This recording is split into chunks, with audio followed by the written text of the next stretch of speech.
what does the future of Democrats and Republicans hold? I'm going to walk you through some of the emerging leadership in both these parties and how they have come to be where they are. So you can make your own guesses as to how much farther they are going to go. Ready? So here we go. So you know that currently you can think of Biden as the leader of the Democrats and Donald Trump as the leader of the Republicans.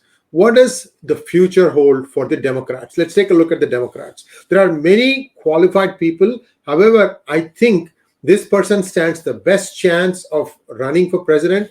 It could be as early as 2024. Why? I'll tell you why. This is the California Governor Gavin Newsom. Why?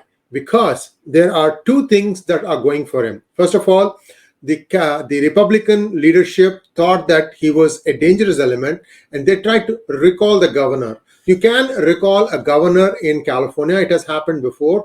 Gray Davis was recalled successfully, and then we got Arnold Schwarzenegger, the Hollywood actor, in his place as the governor of California. They tried the same trick against Gavin Newsom. They had a recall, but the Republican leadership failed to dislodge him, and he's back now. He has won big in the gubernatorial election that took place on the 8th of November. So he can think of himself as a legitimate contestant to the post of presidency of the United States. We know that Biden is going to be 80. Trump is pushing into his 70s.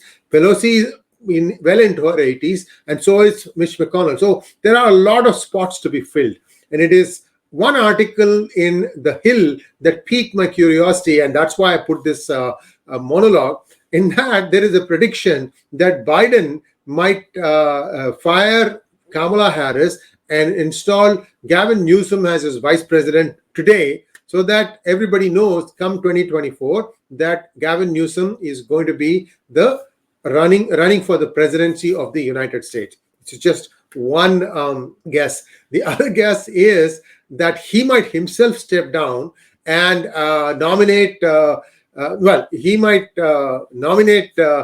Gavin Newsom as his vice president, and then he himself steps down so that Gavin Newsom immediately becomes president and then has time to grow into the role. So these are all speculations, a little bit on the wilder side, but I thought I'll first tell you how the field looks like. Now, why do I think Gavin Newsom has good chances? I'll tell you why. First off, he hasn't done a bad job as a governor, but the most important thing, he is related to Nancy by family ties. Nancy Pelosi, yes. Newsom's aunt, that is his father's sister, married Ron Pelosi, who's the brother of Paul Pelosi, who's the husband of Nancy Pelosi. So, in theory, she becomes his aunt, auntie, whatever you want to call it. So, that's the relationship between the two. And I can bet my bottom dollar that Nancy Pelosi isn't going to just like that step away. She is going to extract her pound of flesh for allowing whatever happened in the last 20 years in the Democratic Party. So this might be her pound of flesh saying that if I vacate a seat, I need somebody to fill up this mantle, and that would be Gavin Newsom. One interesting tidbit, Gavin Newsom's first wife is now the girlfriend of Donald Trump Jr., the son of Donald Trump. I'll come to that in just one second. Now, so you've got what I think is a presumptive presidential candidate in Gavin Newsom. How does the Republican side look like? Well, for one, there is one guy called Ron DeSantis, who is the governor of Florida, and he too on November 8th won big. In fact, one of the biggest achievements of Ron DeSantis is that he has actually cemented Florida as a genuinely red state or a Republican state. And this is going to carry him far because many of the states around Florida are all red, and they will all come to him when he runs for primaries, during the primaries if he runs for president of the United States. So we don't know who else is going to be throwing their hat in the Republican ring for 2024. For sure, I think Ron DeSantis and Donald Trump might be there. We'll have to wait and see what happens. Now, why is Donald Trump wanting to contest 2024? Well, for one, he has 5 children, and at least 3 of them have expressed their ambitions. I should say 3.5, and I'll come to the half in a minute.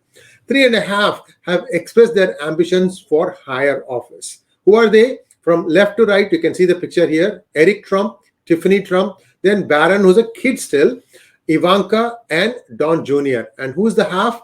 That is Ivanka's husband, Jared Kushner. So all these people have ambitions to become big in the politics of the United States.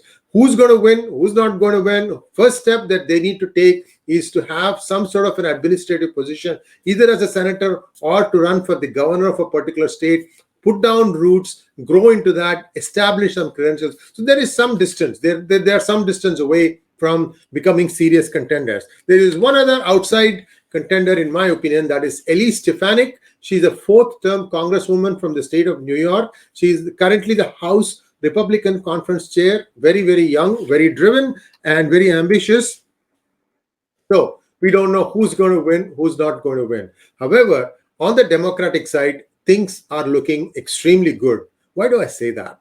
Well, it so happens that the habit of Americans to put in the mail-in ballots has become very pronounced. We got 1 in 7 Americans sending in mail-in ballots. And there is an amazing thing that people have found out.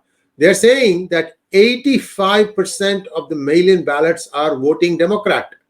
So the higher the number, the higher the chances of a Democrat winning. What you're seeing now in this last minute, slow motion stuff, where every seat is being decided by a cat's whisker, you will see that consistently almost all of them are going the Democrat way. Why? Because all the mail-in ballots are being checked, verified, tabulated, curated, what have you. So this is the future of America. Unfortunately, some of us may not like it. I, for one, don't like the fact that it seems like one party seems to have an advantage, and the kind of laws that have been passed in the last 2 years to try and bolster their own side, leaves me hanging my head in shame.